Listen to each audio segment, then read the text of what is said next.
এবং এই বোরহান এখনও কোথায় সেটার কোনো ট্রেস এখনও নাই। তার বোরহানের পরিবারের ভাষ্য অনুযায়ী, তার বাবা জসিমের ভাষ্য অনুযায়ী, সেটা নিয়ে পরবর্তীতে বিভিন্ন এলাকা পর্যায়ে সালিশ হয়, মিটিং হয়। পরবর্তীতে এই বোরহানের বাবা বাঙ্গারাবাজার থানায় একটি অভিযোগ দায়ের করে। সেই অভিযোগ দায়েরকে কেন্দ্র করেই মূলত এই ঘটনাটি ঘটে। এখানে যে ভিকটিম যে রুবি আক্তার, এই মোবাইল চোর যে বোরহান, এই বোরহানের সাথে রুবি আক্তারের মেয়ের জামাই, এখানে তিনিও এই ঘটনার মারা যান।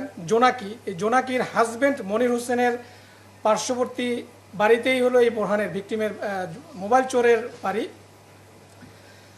তো ভিকটিমের বাবা এই রুবি আক্তারের কাছে সাহায্য চায়। যখন চুরি করার পরে সে ধরা পড়ে, তখন যখন তাকে মারধর করা হয়, তখন রুবি আক্তারের কাছে চায় যে এরকম আমার ছেলেকে এরকম মারধর করছে, তাকে পাওয়া যাচ্ছে না, তোমরা আমাদেরকে সাহায্য করো। এরপরে রুবি আক্তার এটার সাথে ইনভলভ হয়। ইনভলভ হওয়ার পরে এই যারা এখানে বাচ্চু মেম্বার যে অ্যাকিউজড, যে অলরেডি আজকে একটি মামলা হয়েছে, আপনারা সকলে অবগত আছেন, যেখানে 38 জনকে আসামি করে এবং 20 থেকে 25 জনকে অজ্ঞাতনামা আসামি করে একটি মামলা দায়ের করা হয়েছে মুরাদনগর উপজেলার বাঙ্গারাবাজার থানায়। সেখানে 3 নম্বর আসামি হচ্ছে বাচ্চু মেম্বার। এই বাচ্চু মেম্বার 1 তারিখে এই চোরের ঘটনাকে সালিশের মাধ্যমে নিষ্পত্তি করার চেষ্টা করা হয়। বাট পরবর্তীতে যখন এই বোরহানকে পাওয়া না যায়, তখন বোরহানের বাবা থানায় একটা অভিযোগ দায়ের করে।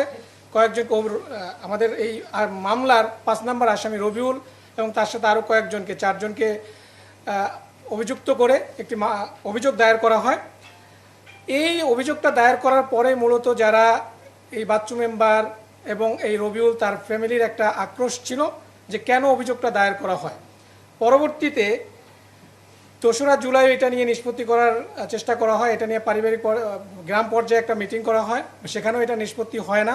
এবং পরবর্তীতে আমাদের প্রাথমিক অনুসন্ধানে যেটা জানা যায় যে 2 তারিখ রাতে একটা পরিকল্পনা করা হয় এই রুবি আক্তারের ফ্যামিলিকে সাহায্য করার জন্য। এবং সে অনুযায়ী 3 তারিখ সকালবেলা ওই এলাকার চেয়ারম্যান সহকারে আরও কিছু ব্যক্তি, ওই বাচ্চু মেম্বার, রবিউল, এরা সবাই খুব ভোরবেলা এখানে আসে। এবং রাতের বেলায় এই মামলার যে 2 নম্বর আসামি, আমাদের প্রাথমিক অনুসন্ধানে জানা যায় যে ভিকটিমের যে এখানে ছেলে, যে তিনিও মারা গেছেন এই ঘটনায়, তাকেও 2 তারিখ রাতে ফোন করে বলা হয় কালকে তুই বাড়িতে আসিস, তোর বংশ নির্বংশ করে দেওয়া হবে, এরকম একটা থ্রেট দেওয়া হয়। পরবর্তীতে যখন 3 তারিখ সকালবেলা হয়, সেখানে জমায়েত হয়। এখানে যখন রুবি আক্তারের বাড়ির সামনে সবাই যায়, যাওয়ার পর ওই ফ্যামিলি মেম্বারকে ডাকা হয়। সেখানে কথার কাটাকাটি এবং তর্কাতর্কি হয়। তর্কাতর্কির এক পর্যায়ে এই রুবি আক্তার এবং তার মেয়ে এই চেয়ারম্যান এবং মেম্বারকে গায়ে হাত দেয় বা হাতাহাতির একটা ঘটনা ঘটে।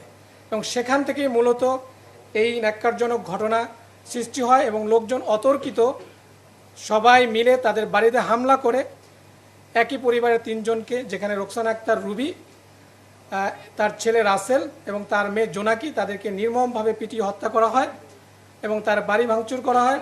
এবং সেখানে তার আরও 2 জন মেয়ে ছিল, তারা যদিও সেখানে আহত হয়ে তারা পালাতে সক্ষম হয়।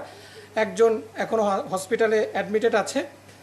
তো এই ছিল মূলত ঘটনা। একই পরিবারের 3 জন নিহত হয়। যারা নিহত হয়েছে তাদের নামে অনেক অভিযোগ ছিল আগে, এবং তাদের প্রতি এলাকাবাসীর একটা আক্রোশ ছিল, সেটাও বোঝা যায়। এবং যে রুবি আক্তার, তার নামে আমরা সোফার 11টা মামলা পেয়েছি এবং তার ছেলে, তার নামে 9টা মামলা রয়েছে। তো এই ছিল মূলত 3 তারিখের যে ঘটনাটা। সেখানের জড়িত আমরা 6 জনকে অ্যারেস্ট করেছি।